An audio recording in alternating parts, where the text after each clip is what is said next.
Hello, lords and ladies. Today we're going to talk about the early Middle Ages and the new invaders that came into Western Europe from 800 to about 1215.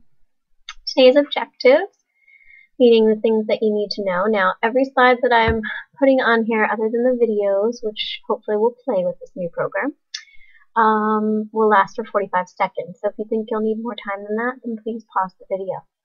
Today's objectives are: you're going to have to be able to analyze the impact of geographic factors on Vikings.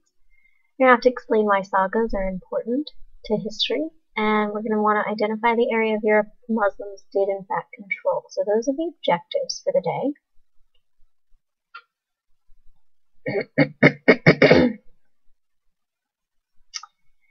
Now, the first group that we're going to look at coming in and conquering the region are the Vikings. And the Vikings originated from what we call Scandinavia. That's the modern-day countries of Norway, Denmark, and Sweden. We call the Vikings the Norsemen, meaning the Northmen, because they come from northern Europe. They subsisted, meaning they survived mostly by fishing or farming, but they did have a lack of fertile soil, which led to food shortages, and so it created this need for them to be able to find new sources of food and wealth. And the way that they're going to do that will offend and frustrate many people. Okay, so we're going to take a look on the map in a moment to see what the Vikings, what area they controlled. If you need more time, you're going to want to pause it to copy down the words. Okay, the Viking invasions of this century, you're seeing, they come down from Scandinavia, they go out towards Iceland, they go down into Europe proper, including England, Spain, France, present-day Germany, over towards even Russia. This is a Viking ship that was found in 1904 unearthed, very well preserved in the northern seas, and beautiful construction shows the strength of their shipbuilding and their capabilities there. Now, that ship again shows you that they're skilled shipbuilders, they're good sailors, and they're excellent navigators. And so what they decide to do in order to obtain the things that they need is they start raiding other places throughout Europe.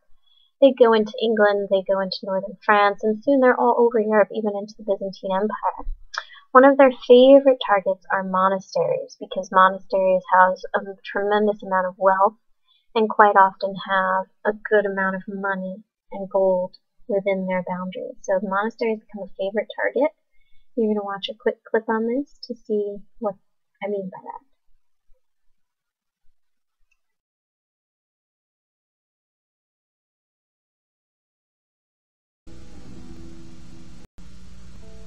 Early Vikings weren't Christians.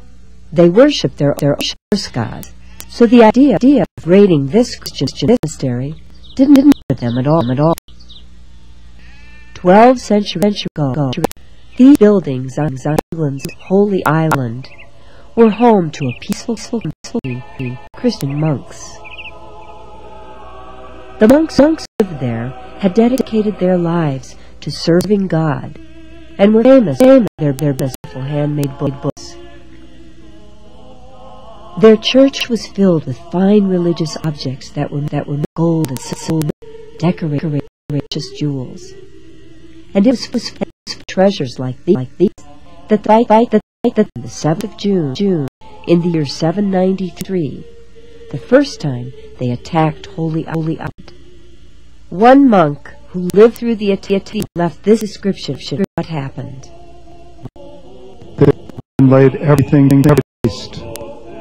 They trampled the holy places with polluted feet. They dug out altars and carried treasure of the church. Some they killed, and some they carried away as slaves. After the raid, the monks tried to rebuild the community, but the Vikings returned to destroy it again. Finally, they drove the monks from the island once and for all. And many centuries later, some of the stones from the church buildings were used to build the castle seen here.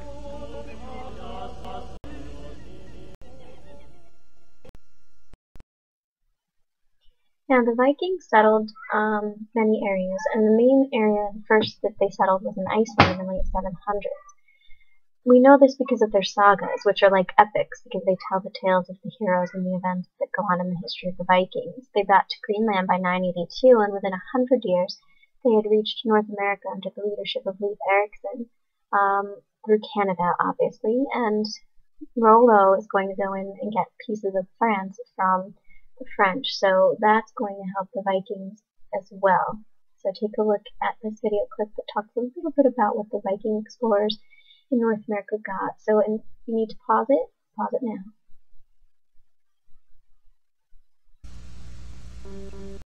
Around this time that some Vikings were settling England, others were busy building new ships. They needed these ships so they could find out if there were any islands far out to sea where they still. It is interesting that even though the Viking explorers sailed without any navigational instruments to help let them know where they were at sea, they did bring what's called ravens along on their voyages so they didn't get lost. Because they knew the ravens would always fly in the direction of the near land. And that how the raven became the symbol the Vikings used to deck their sails and flags. By the year 870, Viking ships had reached a huge island where no humans had ever lived before. Today, that island is called Iceland because so much of it is covered ice. Yet even though northern Iceland touches the Arctic Circle, the currents keep it warmer in the wintertime than most of Scandinavia. There is plenty of grazing animals, and in some places, certain crops can be raised. It is a volcanic island, has many hot springs and geysers. The waters around Iceland teem with fish, so fishing soon became the main source of food for huge numbers of Vikings who poured into Iceland from Norway and England. By the year 30, there were 25,000 of them living there. Many of the new Viking settlers built their houses out of strips of covered soil called sod.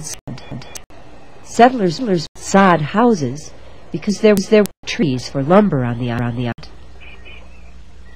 Iceland filled up with settlers so fast that those who came after the year 960 found that most of the good land had been taken. One of those settlers became very famous. He named Eric the Red.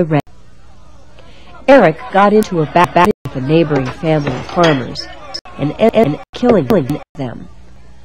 He was punished for crime by being banished from Iceland. So Eric the Red took his head, including his son, who was named Leif Erikson, and sailed west. As time passed, the Vikings grew to be more and more feared as they and looted villages in many countries. But as towns built walls for better protection, the Vikings began to realize that someday they would have to give up their warrior ways, because their people couldn't be fed just by stealing alone. What they needed was good land where they could settle down and farm.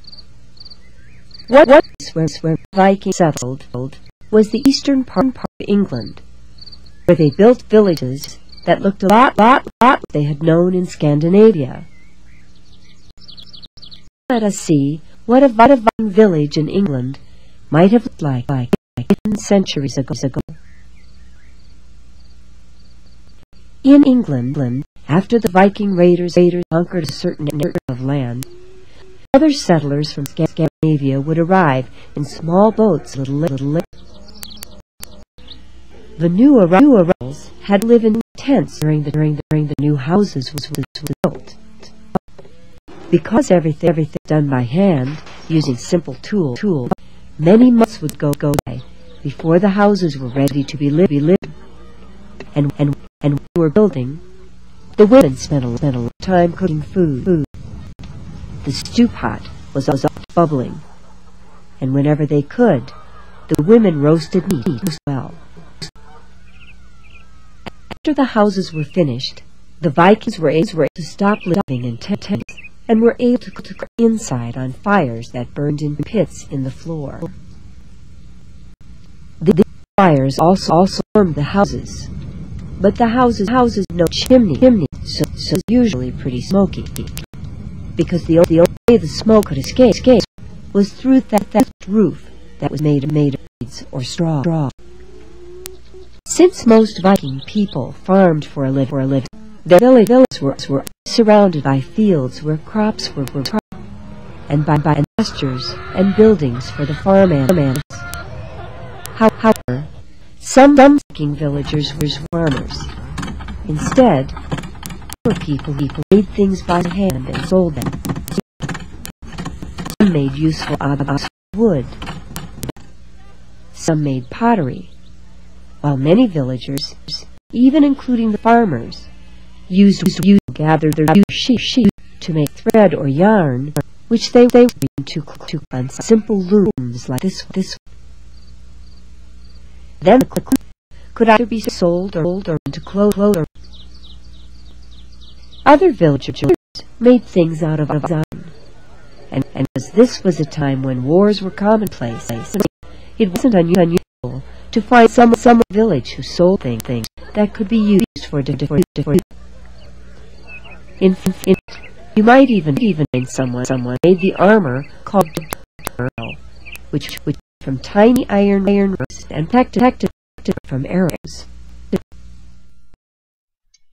Okay, the next group that we're going to look at coming in and conquering in this region and raiding, much like the Vikings, are the Magyars. They're a nomadic tribe from Central Asia who settled in Hungary, so Magyars are the predecessors of Hungarians.